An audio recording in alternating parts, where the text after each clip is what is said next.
Long before satellites, compasses, or GPS, humans looked to stone, stars, and symbols to understand the world. They carved, inked, and etched their visions of land, power, and myth into whatever material they had: papyrus, clay, rock. Some were accurate, and others were filled with monsters, gods, or invented lands. But all were reflections of how ancient civilizations saw themselves, and the mysteries that lay beyond the horizon.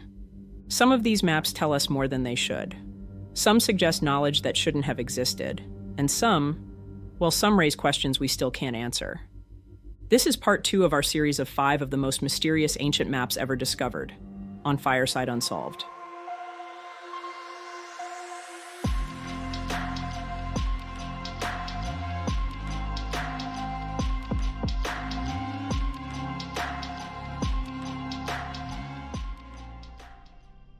In 1995, on the Danish island of Bornholm, something unexpected emerged from the earth. At first, it was just a single carved stone, no bigger than a hand, then another, and another. Before they knew it, archaeologists at the Vassagård site had uncovered over 300 small stones etched with mysterious patterns. Most of them were round, carved with radiating lines, like tiny suns captured in stone. The Danes call them solsten, or sunstones. They date back to the late Stone Age, between 2900 and 2700 BC.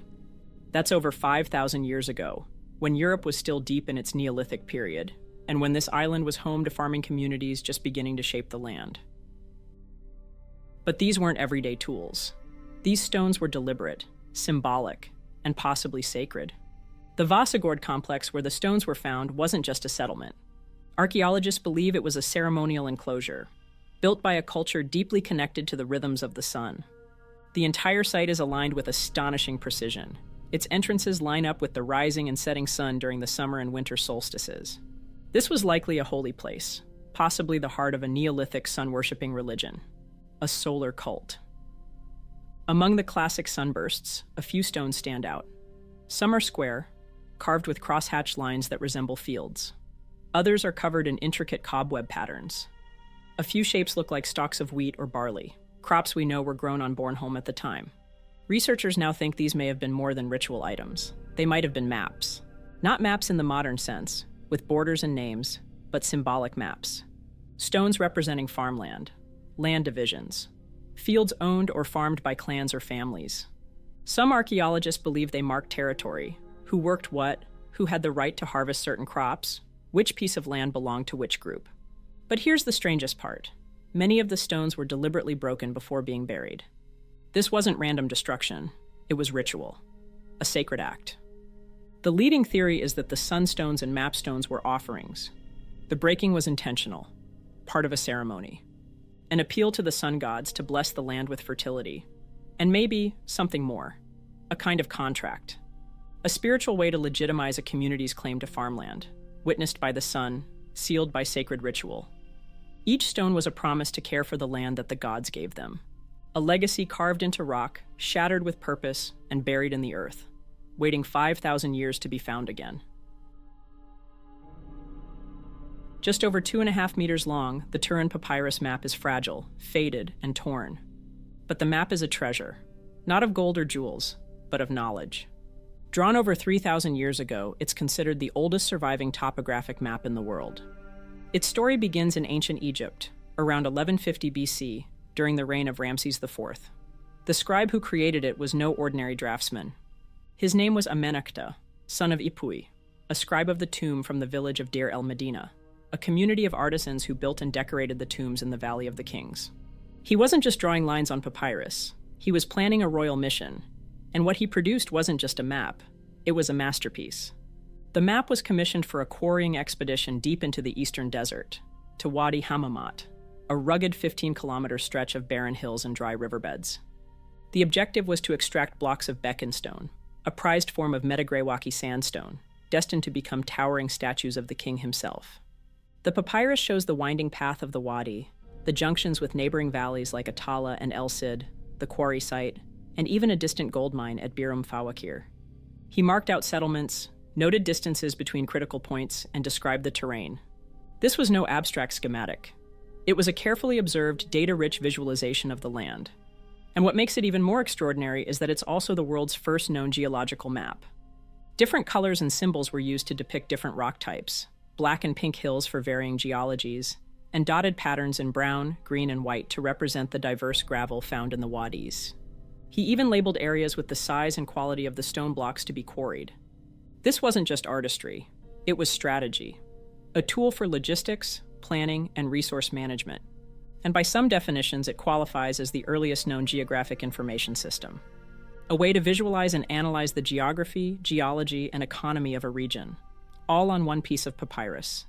Today, the map resides in the Museo Egizio in Turin, Italy. How it got there is its own story, likely taken from Egypt by Bernardino Drovetti, a controversial figure in the early days of European antiquities collecting, sometime before 1824. But what remains clear is this. Long before satellites, a scribe in ancient Egypt mapped the desert with an eye as sharp as any modern cartographer. And in doing so, he left behind one of the oldest, and most advanced, scientific documents from the ancient world. Over 2,500 years ago, a Babylonian scribe took a slab of clay and pressed into it what may be the oldest surviving map of the world. At just 12 centimeters tall, this small clay tablet, now known as the Babylonian Map of the World, or Imago Mundi, attempts something extraordinary, to capture all of existence in one circular design. At the center is Babylon, the heart of the world, bisected by the Euphrates River. Around it, the map names nearby cities and regions, Susa, Urartu, Assyria, each carved in cuneiform script. The known world ends at the Bitter River, a circular ocean encircling the land like a cosmic moat. But beyond that ocean is the mystery. The map features 8 triangular zones at the outer rim, called Nagu in Akkadian. These were not real territories. They were imagined lands, symbolic or mythical in nature. One is described as a place where the sun is not seen. Another speaks of a land where a winged bird cannot safely reach it. These inscriptions hint at places both unreachable and unknowable, echoes of distant fears or legends. But the real mystery is what the map was truly meant to be.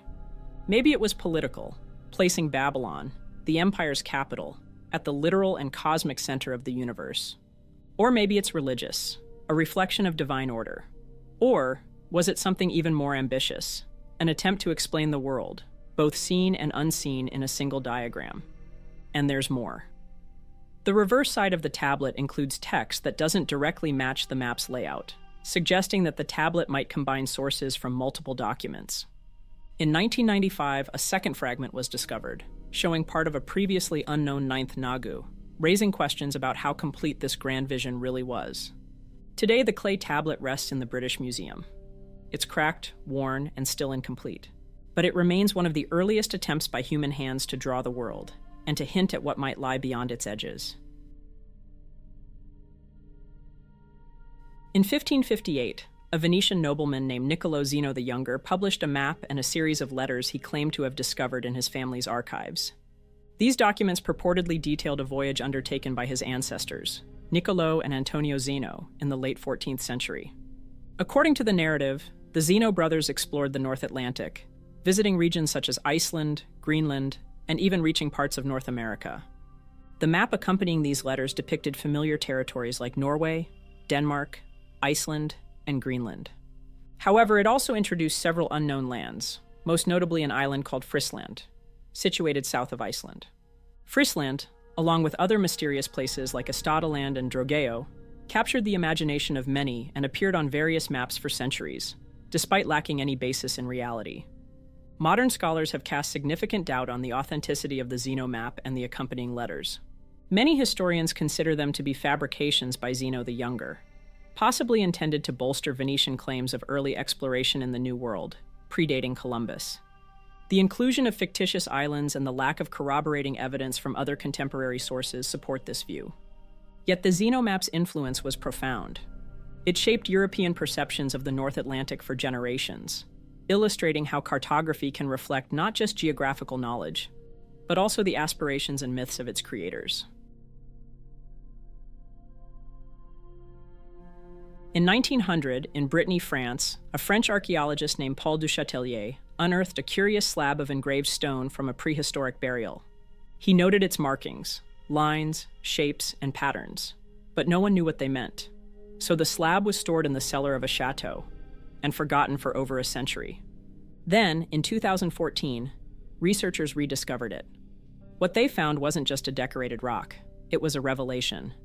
The Saint-Belec slab, carved around 1875 BC during the early Bronze Age, is now believed to be the oldest known map in Europe, and perhaps the oldest known map of a specific territory anywhere in the world.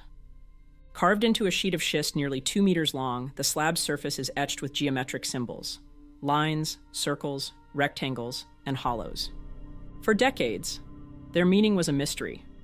But after a detailed 3D survey and analysis by a team of French and British researchers between 2017 and 2021, the engravings were matched with the geography of the Odette Valley in western Brittany. The map shows river networks, hill contours, fields, burial mounds. It even appears to represent political boundaries, a Bronze Age principality carved into stone by people long vanished. But the mystery doesn't end there. At some point, the slab was deliberately broken. Its top section was lost. The rest was buried face down inside a stone tomb, used as part of its wall. Researchers believe this may have been a symbolic act, an iconoclastic rejection of the power structure the map once represented. A kingdom erased not just in life, but in stone. For over 100 years, this artifact sat in the dark, its purpose unknown, its message unread. Only now are we beginning to understand what it meant to the people who made it. It's not just a map, but a statement, a claim, a record of control over land, water, and memory. The Saint-Belec slab reminds us that maps aren't just about geography. They're about power, identity, and how a civilization sees itself in the world. Across the centuries, hidden in crumbling libraries, locked away in private collections, and buried beneath shifting sands, there exist books, scrolls, and documents that seem to defy explanation. Some were created to warn of omens, others to unlock the secrets of nature and the soul, and still others to preserve entire civilizations on the edge of collapse. On this episode, we'll explore 5 of the most fascinating and mysterious works ever created. First, we'll look at the Prodigium ac Ostentorum Chronicon, a dark catalog of omens and horror. Next, we unravel the Ripley Scroll, a surreal alchemical map to the legendary Philosopher's Stone. Then we confront the undeciphered text of the Rohank Codex, a book no one can read, and filled with images from a forgotten and eerie world. After the Rohank Codex, we'll look at the Greek magical papyri, which includes ancient spells and rituals calling out to gods and spirits from beyond the grave. And finally, step into the lost world, preserved in the shimmering pages of the Codex Mendoza, a vibrant and resilient portrait of the mighty Aztec Empire, captured at the moment of its fall. Each of these mysterious creations offers a glimpse into the fears, hopes, and dreams of those who came before us. And even now, they continue to whisper their secrets to anyone willing to listen. Welcome back to Fireside Unsolved, episode 168, 5 most mysterious documents ever discovered.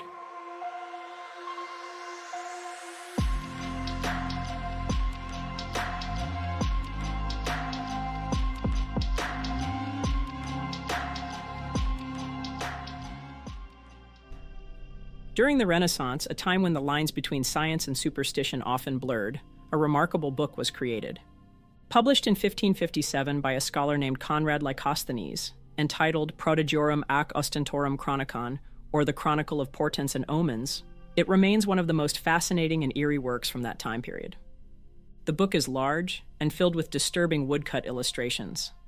Lycosthenes wrote it to document some of the world's strangest and most mysterious events, stretching all the way from ancient history up to his own lifetime. Inside, readers would find stories about the births of monsters, fiery comets racing across the sky, bizarre sea creatures, and devastating natural disasters, all carefully gathered from ancient texts, medieval records, and first-hand accounts. But this wasn't just a collection of ancient mysteries. In Lycosthenes' time, the world was suffering from plagues, wars, and religious conflicts. People didn't think strange events happened by chance. They believed they were messages from a higher power, warning signs meant to guide humanity in the right direction. Lycosthenes saw his book as a chronicle, an attempt to create a map of omens, a guide for interpreting the unsettling signs that seemed to show up everywhere, a way for people to read these signs and try to understand what they meant.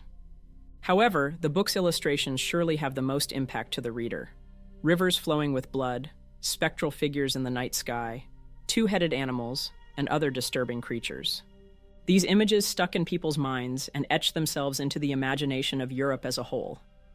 Prodigiorum ac ostentorum chronicon shaped European art, culture, fears, and a fascination with both monsters and miracles for generations. It shows a time when the world wasn't seen through scientific fact, but instead as a living book, where every strange event could be a message from the universe. Even now, nearly 500 years later, flipping through its pages feels less like reading a historic document and more like stepping into a world where every page could be hiding a secret, carrying a voice from beyond. While Conrad Lycosthenes was mapping the world's strangest phenomena, another mystery was unfolding: the search for the Philosopher's Stone. Among the most fascinating and mysterious objects connected to this ancient quest is the Ripley Scroll. Named after the 15th century English alchemist George Ripley, though it was likely created after his time, the Ripley Scroll is more than just a manuscript. It's a visual puzzle full of symbolism. There are just 23 versions of the Ripley Scroll that still exist today, each one hand-painted and unique. Some versions of the scroll stretch over 18 feet long and are filled with strange images: dragons eating themselves, mythical creatures, orbs, and alchemical glassware bubbling with mystical smoke. Rather than offering a clear step-by-step guide to create the Philosopher's Stone, the scroll is an allegory, a symbolic map of the process needed to create the Philosopher's Stone, the legendary substance that could supposedly grant immortality and turn common metals into gold. To understand the meaning of the scroll's images requires knowledge of both alchemy and its deeper philosophies, ideas like purification, death, rebirth, and spiritual enlightenment.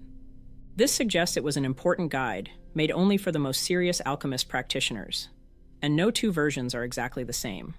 In fact, historians and scholars still debate what the vivid, dreamlike scenes truly mean.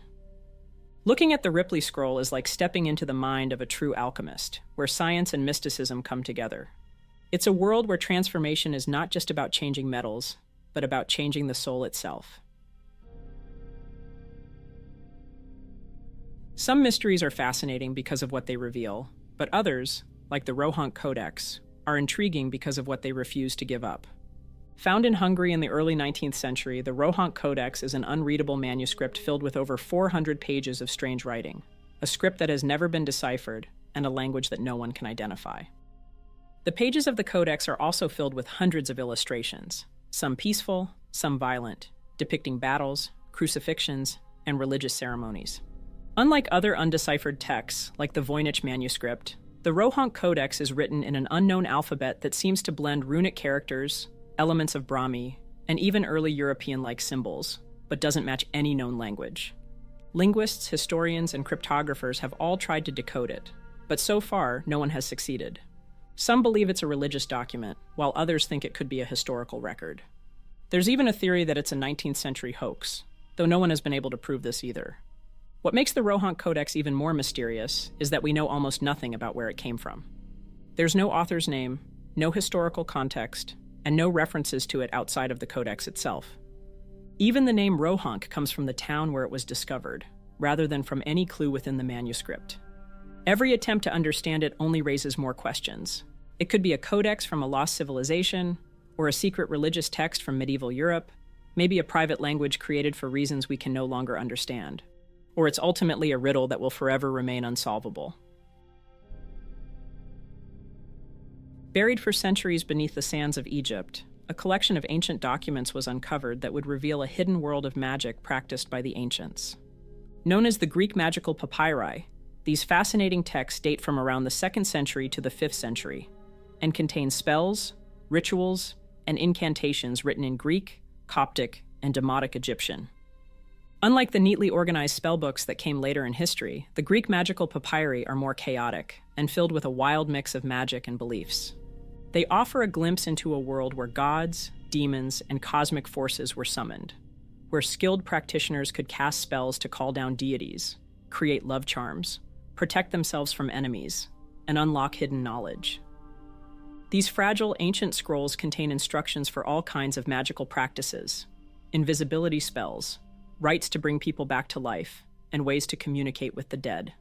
Some rituals required rare herbs and precious stones, while others involved drawing complex magical symbols or speaking sacred names believed to hold divine power. What makes the Greek magical papyri remarkable isn't just the content of the spells, but what they reveal about the ancient world's spiritual beliefs. They show how Greek, Egyptian, and early Christian traditions blended together. In this world, the lines between religion, science, and magic were blurry, and invoking a secret word or name could change the course of destiny. Today, these papyri are not only invaluable historical treasures, but they're also a window into a hidden system of belief that once thrived in the classical world. After the fall of an empire, when the echoes of its existence begin to fade, sometimes a single document can preserve a world that might otherwise be lost to time. Such is the case with the Codex Mendoza, a remarkable 16th century manuscript that provides a rare, vibrant glimpse into the Aztec Empire, just as it was on the edge of destruction. Commissioned around 1541 by Antonio de Mendoza, the first viceroy of New Spain, the Codex was created to inform the Spanish crown about the lands, people, and resources under their control.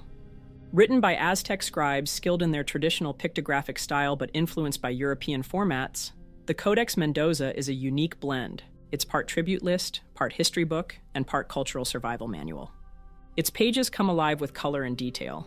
Vivid depictions of Aztec rulers and warriors, records of tributes collected from conquered cities, and illustrations of daily life, religious ceremonies, battles, and punishments.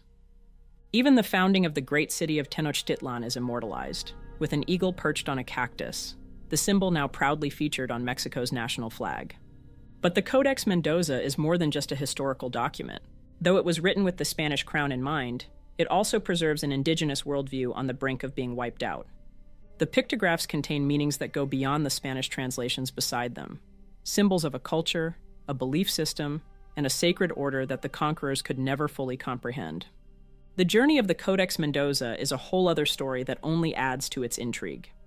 Originally destined for Spain, the ship carrying it was seized by French pirates. The manuscript wandered through Europe for centuries before finally finding a home at the Bodleian Library in Oxford, where it still remains to this day.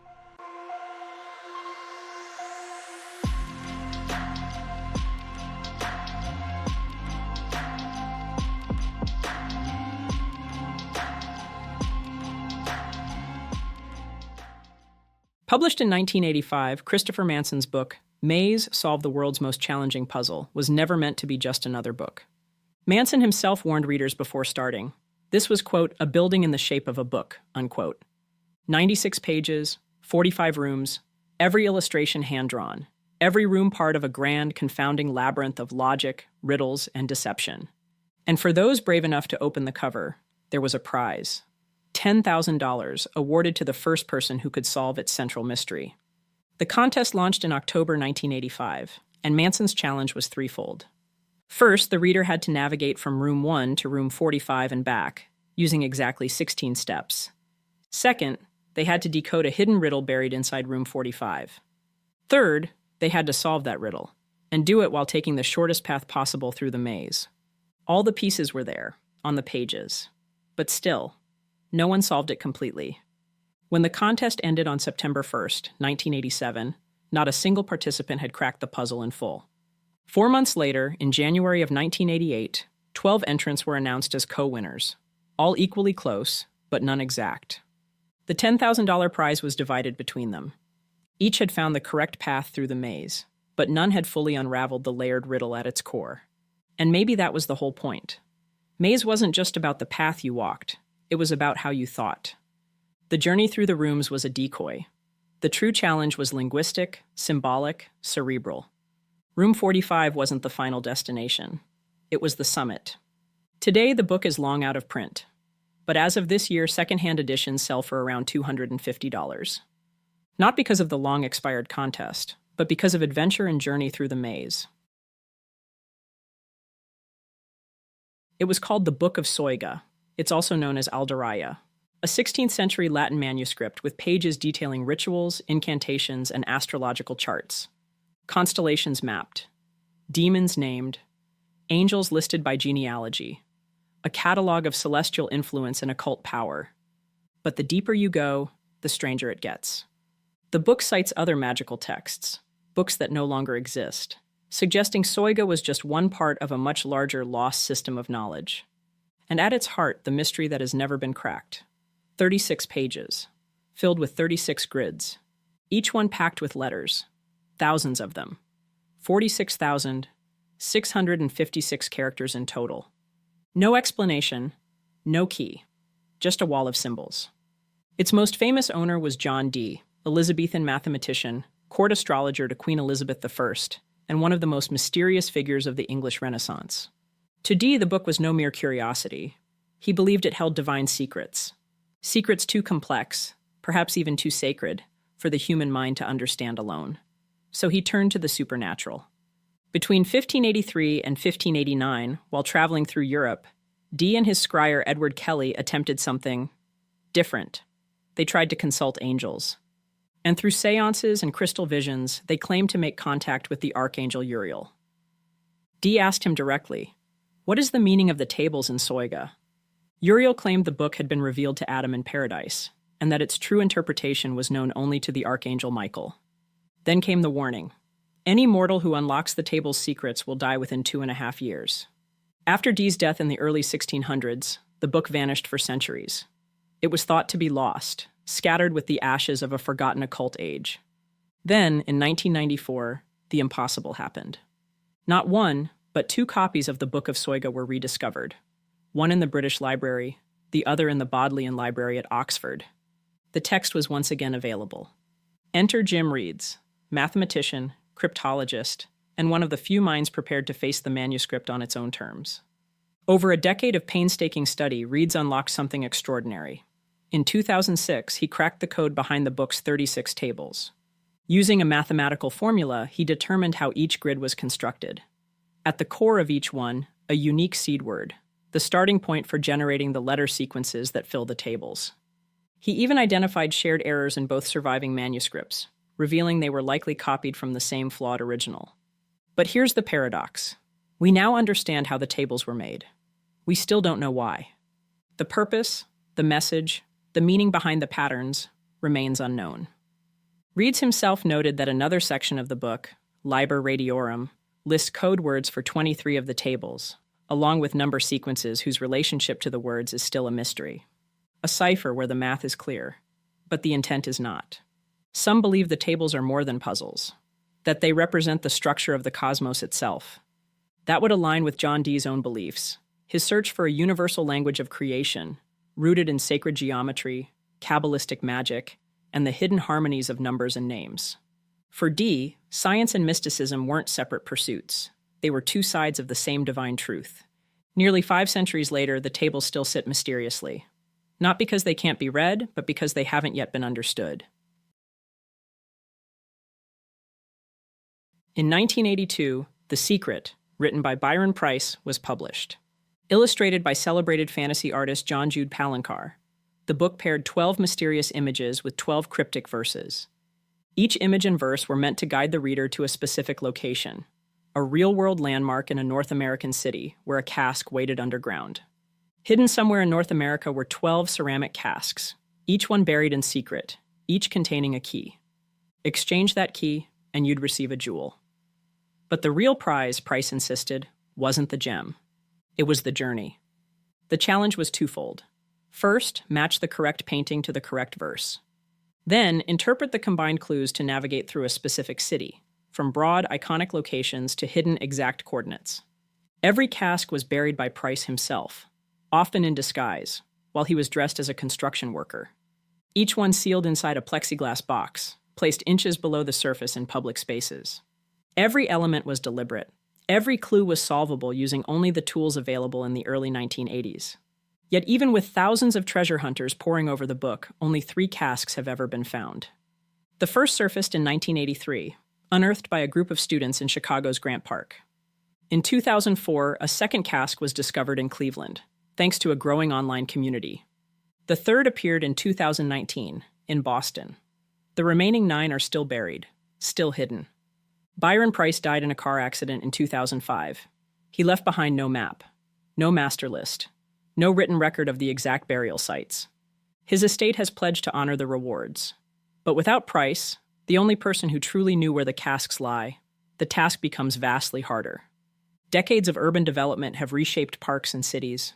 Trees have been cut down, fences removed, landmarks altered or destroyed, Some clues that once pointed clearly to a location now lead only to empty space. Price likely believed his riddles would be solved quickly, that seekers would match the clues, dig a few feet, and claim their prize within years. But over 40 years later, the secret has outlived its creator, outpaced its era, and become a living legend. The question is no longer just where the treasures are, it's whether they still exist at all. During the mid-16th century, in the heart of the Habsburg Empire, an Austrian military engineer named Konrad Haas sat down to write a book.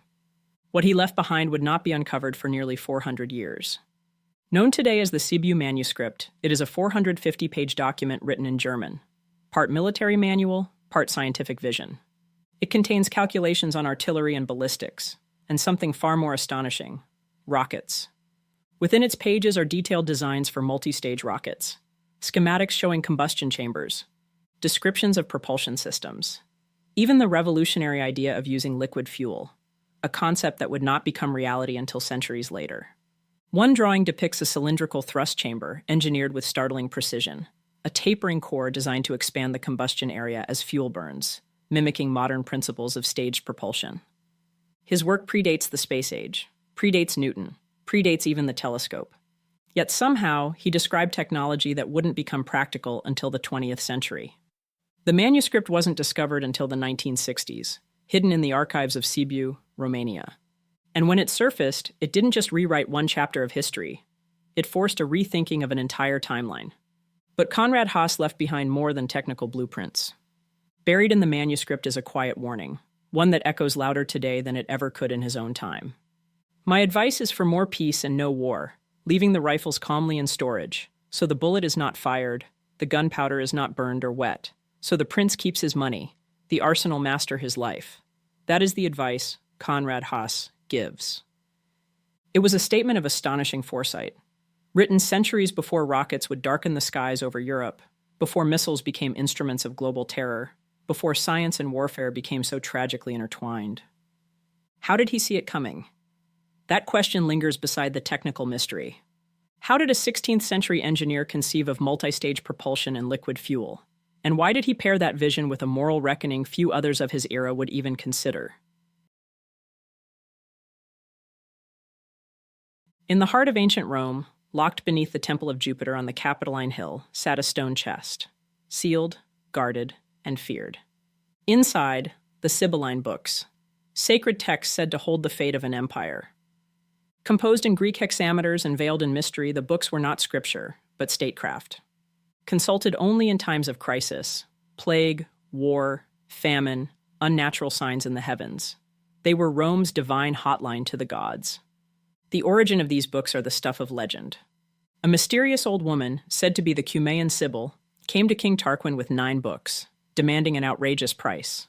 When he refused, she burned 3, then offered the remaining 6 for the same price. Again, he declined. She burned 3 more. Finally, with only 3 left, he agreed. His augurs advised him well. These weren't ordinary texts. They were a gift from the gods, and a test. For centuries, the books were treated as sacred state secrets. Only high-ranking officials under Senate order could consult them. Copying them was punishable by death. But their role extended far beyond prophecy. They shaped public policy, justified foreign wars, and introduced new cults and foreign deities into Roman religious life, often with political intent. Divine will, as interpreted through the Sibylline books, could steer an empire, or save it. Yet their story is also one of fire, loss, and manipulation. In 83 BCE, the original collection was destroyed in a fire during Rome's civil war. In the decades that followed, the Senate scrambled to replace them, collecting oracles from across Italy, from temples, cities, even private citizens. But this patchwork prophecy soon drew suspicion. Around 12 BCE, Emperor Augustus, determined to unify and control the Roman religious order, ordered a purge. Thousands of texts were destroyed. Only a select few hundred, deemed genuine, were preserved. These were moved to the newly built Temple of Apollo under imperial supervision. It was a deliberate act, not just of preservation, but of curation. A rewriting of the prophetic record. A reshaping of Rome's spiritual narrative. What was lost and why remains one of history's most unsettling questions. Later emperors attempted to preserve what remained, but the books would burn again, for the final time, in 405 AD, reportedly on the order of General Stilicho. They remind us that history isn't just shaped by facts, but by secrets locked in stone boxes, and those bold enough to read them. Books have always been gateways, to knowledge, to stories, to worlds beyond our own. But some books go beyond mere pages and ink. They challenge what we think we know, blur the lines between fact and fiction, and hold secrets that have baffled scholars for centuries. Today we're exploring 5 more of the most mysterious documents, books, manuscripts, and literary puzzles in history, each one a mystery waiting to be solved. Welcome back to Fireside Unsolved, episode 197, 5 of the most mysterious documents ever discovered, part 3.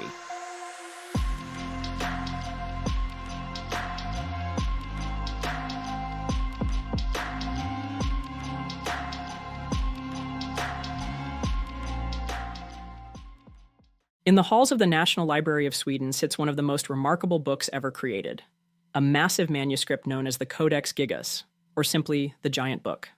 It's truly impressive in size, nearly 3 feet tall, weighs over 160 pounds, and it contains more than 300 pages. Each page is made from carefully prepared animal skin, likely from around 160 donkeys or calves for the entire book. Opening it is less like turning pages and more like stepping through a threshold into another time. The legends and stories surrounding it only deepen its mysterious reputation. The most well-known tale dates back to the early 13th century at a Benedictine monastery in what is now the Czech Republic. According to the story, a monk there committed a serious offense and was sentenced to be walled up alive, left to die in isolation. Desperate to save himself, he offered something intriguing. If his life was spared, he would create a single book that would contain all human knowledge. It would include the complete Bible, histories, medicine, and magic, and he would complete the entire document in just one night. But as midnight approached, the monk could see the task was going to be impossible.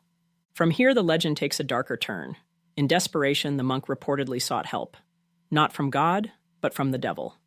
In exchange for his soul, the devil allegedly assisted in completing the manuscript. To mark this pact, the monk included a pretty incredible full-page illustration of a horned, grotesque figure. Beyond this image, the Codex Gigas contains a unique mix of texts: the complete Latin Bible, works by the Jewish historian Josephus, medical treatises, calendars, and protective spells. However, above all else, what puzzles scholars most is the uniformity of the handwriting. From the first page to the last, the script remains incredibly consistent, as if a single person wrote it all without any variation or signs of fatigue. Given the size of the manuscript, it would normally require decades to complete. Yet there's no evidence of multiple writers or even breaks in time. Some interpret the devil's portrait as a moral warning typical of medieval manuscripts. Others consider it the result of one person's lifelong dedication in isolation. But then there are those who can't shake the eerie feeling that maybe the old story holds a grain of truth. For centuries, the Codex Gigas has been called the Devil's Bible. Whether it was born of obsession, punishment, or something darker, it remains one of history's most haunting documents. The Sumerian king list is written in cuneiform on clay tablets, and at first glance it looks like a straightforward record from the ancient past. A neat list of rulers, their cities, and how long they reigned. But the more you read, the stranger it becomes. The oldest surviving copy dates back nearly 4,000 years, but the events it describes reach much further into the past, to the dawn of civilization in ancient Mesopotamia. It names kings who ruled cities like Eridu, Uruk, and Kish. Yet many of these early rulers are said to have reigned for impossibly long stretches of time. Not years or centuries, but thousands of years. One king supposedly ruled for 43,200 years. Another, over 36,000. According to the list, this era of incredibly long reigns ended with a cataclysm. Then the flood swept over. The text describes a great disaster that wiped out nearly all life. A story strikingly similar to the flood myths found in the Epic of Gilgamesh and the biblical account of Noah. After the flood, the reigns suddenly become more plausible, measured in decades, not millennia. Some historians see the king list as a mix of myth and history, suggesting these exaggerated reigns were meant to show early kings as semi-divine, closer to gods than humans. Others think it might reflect a distorted memory of real events, possibly hinting at an ancient advanced society lost to time. But there's more to the mystery. Not every Sumerian city appears on the list, and some rulers we know from archaeological evidence are missing entirely. Was the king list used as propaganda, a political tool to legitimize certain rulers while erasing others? Or does it still hold hidden clues about a past we don't fully understand? The Sumerian king list isn't just an ancient record, it's a crossroads where myth and history meet, a reminder of how easily facts can blur into legend and legends into facts. The Liber Lentius is unlike any other ancient manuscript ever found, because it isn't written on parchment, papyrus, or carved in stone. Instead, it was written on linen. And for most of its existence, it wasn't kept in a library or hidden in a temple. It was wrapped around the body of a mummy. The story begins in the mid-19th century when a Croatian official named Mihajlo Baric purchased an Egyptian mummy while traveling abroad, a fashionable, if morbid, souvenir among wealthy Europeans of the time. He kept it displayed in his home in Vienna, proudly showing guests. For decades, no one thought much about the wrappings. They were simply part of the display, nothing more. It wasn't until years later, after Baric's death, when the mummy was donated to a museum, that anyone looked closer. Under the careful eye of researchers, the wrappings revealed something unexpected. Neat rows of writing running across the strips of fabric, preserved for over 2,000 years. The text was in Etruscan, the language of a civilization that flourished in central Italy before Rome's rise to power. Very little of their writing has survived, and most of what we know comes from short inscriptions on graves or pottery. The Liber Lentius instantly became the longest Etruscan text ever discovered, and remains so today. Deciphering it, however, has proven far more difficult. The Etruscan language is only partly understood, and without a bilingual reference like the Rosetta Stone, much of the text is still a mystery. Scholars believe it may be a ritual calendar, describing ceremonies and offerings through the year, but the meaning of the rituals and the stories behind them remain out of reach. How a religious text from ancient Italy ended up in Egypt, cut into strips and wrapped around a mummified body, is another unanswered question. It's possible it was once a valued object, carried through trade, travel, or conquest, before finding its way into an entirely different culture, and then ultimately used as material for mummification. Today, the Liber Lentius is kept in Zagreb, Croatia, alongside the mummy it was once wrapped in. It remains an extraordinary artifact and a still unexplained puzzle, the longest surviving writings from a long-vanished civilization, preserved in the wrappings of the dead. The Smithfield Decretals might appear at first to be a typical medieval manuscript, a 14th century collection of papal letters and church laws, written in careful Latin script. But one glance at its margins reveals something far from ordinary. Scattered through the pages are hundreds of illustrations that have little to do with the solemn text. Drawings of knights battling giant snails. There are human-animal hybrids, odd encounters, and scenes that feel lifted from a dream or a nightmare. The manuscript was originally commissioned in France, but at some point made its way to England, where these vivid and often surreal images were added. Why they were included is still an open question. They could have been inside jokes among scribes, political commentary in disguise, or symbols whose meanings have faded with time. Some scholars believe these drawings were a form of medieval satire, poking fun at the church or society. Others think they served as a kind of spiritual commentary, a way to remind readers of the constant battle between good and evil, the sacred and the profane. The presence of fantastical creatures alongside the church's strict laws suggests a world where the boundaries between reality and imagination were fluid, where humor and religion lived side by side. The Smithfield Decretals is a medieval manuscript that feels alive, strange, playful, and endlessly fascinating. It's evidence that regardless of the time and history, human creativity and curiosity finds ways to break through, even in the most solemn and authoritative texts. Cain's Jawbone is not an ordinary book. It's one of the most difficult and demanding literary puzzles ever created. First published in 1934, it was the brainchild of Edward Powys Mathers, a British crossword puzzle constructor who wrote under the name Torquemada. On the surface, it's a murder mystery. 6 victims, an investigation, and a web of clues. But there's a twist. The book's 100 pages were intentionally printed in the wrong order. To solve it, the reader has to determine the correct sequence, then identify each killer, each victim, and the circumstances of every crime. The complexity is staggering. With 100 pages, the number of possible page arrangements is more than 32 quintillion. Yes, quintillion. That's 32 followed by 18 zeros. Each one subtly changes the story. Solving it requires precision, patience, and an ability to notice the smallest linguistic detail. Only 2 people are known to have cracked the original edition. For decades, its solution was the stuff of legend among puzzle enthusiasts. Then, in 2019, Kane's Jawbone was reissued, sparking a new wave of attempts. Even with modern tools and collaboration, only a handful of readers have managed to reconstruct the narrative and uncover the full truth. Those who do succeed speak of a unique kind of satisfaction, a mix of logic, pattern recognition, and creative insight. The final solution reveals layers of wordplay, obscure references, and connections that reward only the most attentive reader. More than a mystery novel, Kane's Jawbone is an intricate game between author and audience, a story that can only be told when its pieces are placed in exactly the right order. Before we begin, I want to take a moment to say thank you. This is a special milestone for Fireside Unsolved, as it's our 200th episode. Week after week, you've tuned in, shared your thoughts, and have been supportive since the beginning. And it's because of each of you, the entire Fireside fam, that we're here today. Still exploring mysteries, still asking questions, and still chasing the unknown. So from the bottom of my heart, thank you for being here, for watching, for supporting, and for making this journey possible. 200 episodes down, and so many more mysteries ahead.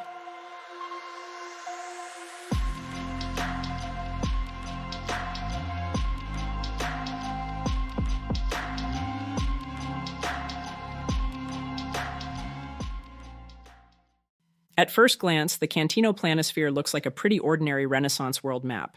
Colorful, detailed, definitely an ambitious project. But the backstory of the map reads more like a spy thriller. In the year 1502, a man named Alberto Cantino, an Italian secret agent, was on a mission for the Italian Duke of Ferrara in the port city of Lisbon, Portugal. He wasn't there to buy spices or silk or negotiate alliances. He was there to secretly collect information on Portuguese discoveries. At the time, the Portuguese crown held the most valuable secrets in the world, including the locations of new lands and tightly guarded sea routes to the east. Cantino managed to secure a copy of Portugal's master map by paying a royal cartographer 12 ducats, about 42 grams of gold, or the modern equivalent of roughly $4,500. What he obtained wasn't a rough outline. It was a carefully hand-copied map, as detailed as any official chart of the day. According to accounts, the document was so large that Cantino couldn't simply hide it on his person. Instead, it was rolled and smuggled out of Portugal inside a hollow cane and delivered safely back to Italy. When it arrived back in Ferrara, the Cantino Planisphere was a revelation. For the first time, Europeans outside Portugal could see the coast of Brazil, drawn with remarkable accuracy, 18 years before Magellan ever rounded the tip of South America. The map also depicted Newfoundland, the Caribbean islands, and the coastlines of North and Central America. And possibly the most significant aspect of the map is that it showed the Treaty of Tordesillas' line of demarcation, the papal boundary dividing the globe into Portuguese and Spanish spheres of influence. On this map, geography and politics were inseparable. But the Cantino Planisphere is also a paradox. Parts of it are astonishingly precise, evidence of first-hand Portuguese knowledge. Other parts are incomplete, distorted, even clumsy, likely filled in from memory or improvised because of time constraints.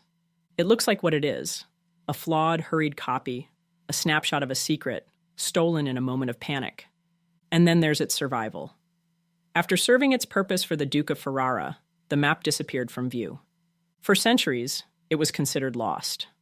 Until 1859, when it resurfaced in the most unlikely of places, a butcher's shop in Modena, pinned to a wall. Today, the Cantino Planisphere is far more than an ordinary Renaissance artifact. It's a document with a story of secrecy, espionage, and ambition, and a reminder that some of history's most important truths don't sit in archives or palaces, but wait to be stumbled upon in the unlikeliest corners of the world.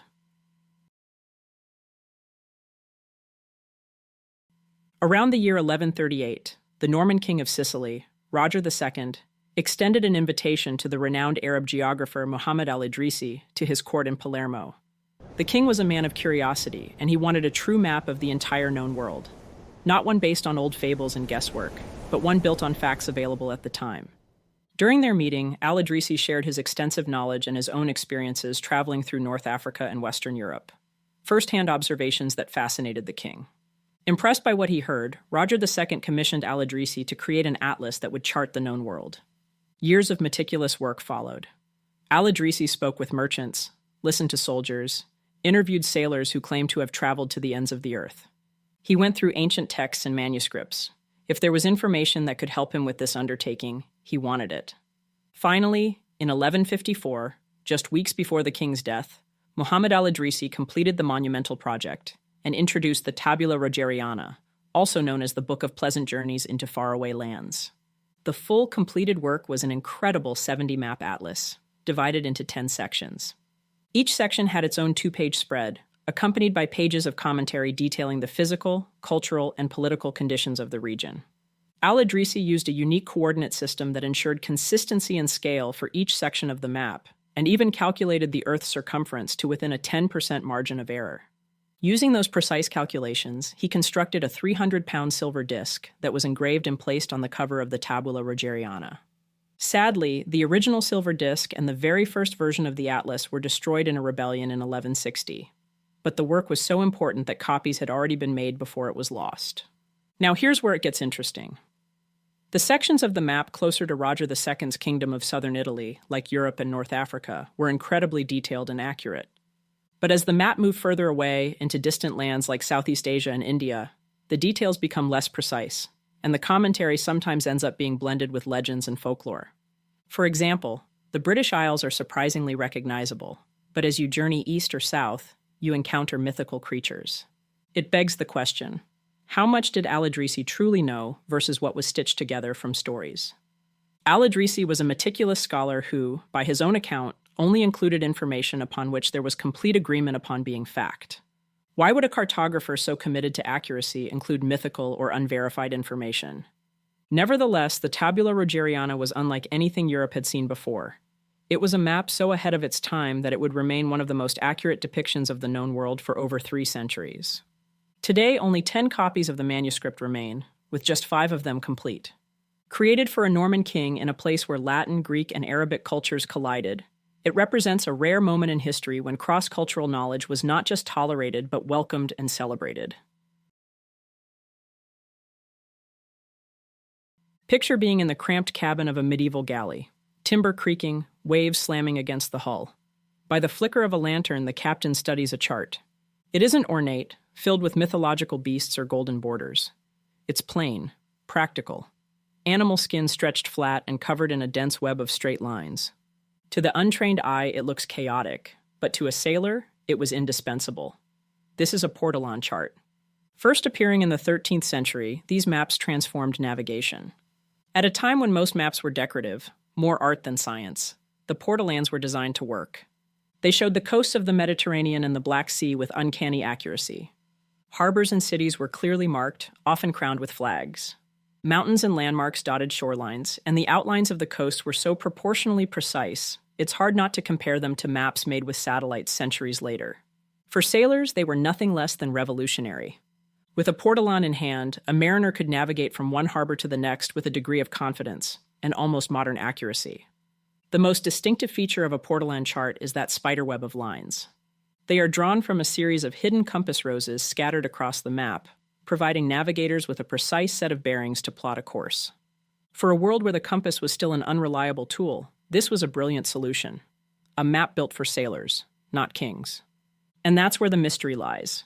The earliest surviving portolan charts appear seemingly out of nowhere, already perfected.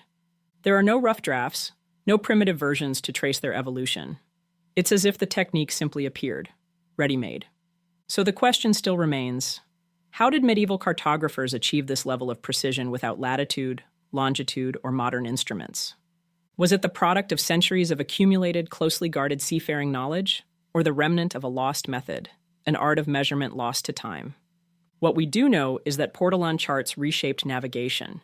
They gave sailors a practical tool to master the seas, and in doing so, changed the trajectory of exploration forever. But their sudden arrival, perfect and unexplained, remains one of history's more unsettling cartographic mysteries. Commissioned for the King of Aragon in 1375, the Catalan Atlas wasn't just a map. It was a medieval attempt to capture the entire known world on parchment. Crafted by Abraham Cresques and his son Jehuda, Jewish cartographers from Majorca, the atlas unfolds across 6 panels of vellum, saturated with pigments, gold leaf, and intricate illustrations. At first glance, it works like a navigational tool. Coastlines, trade routes, and cities carefully laid out with precision. But then the imagination takes over.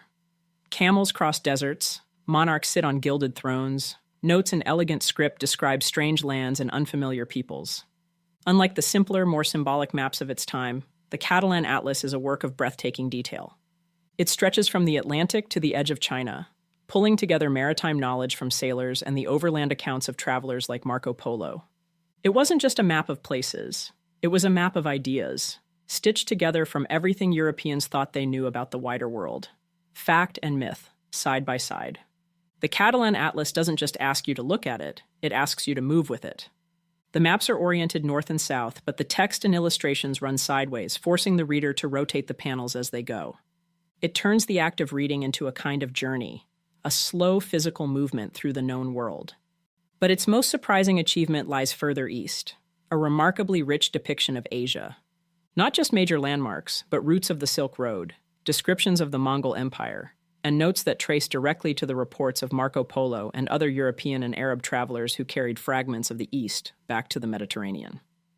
The Catalan Atlas reveals a staggering range of information for the 14th century, both as a record of the world as it was becoming discovered, and a reminder of how much was still uncertain.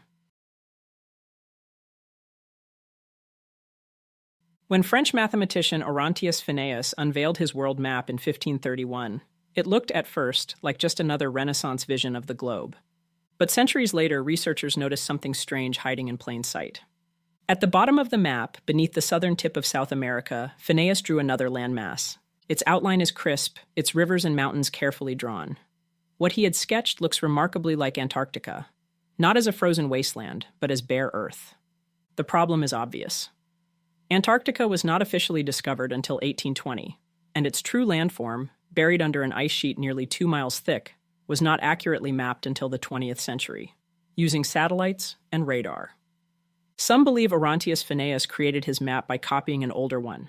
It's a compelling idea, and if true, would upend our timeline of human history. Most historians, though, see it differently.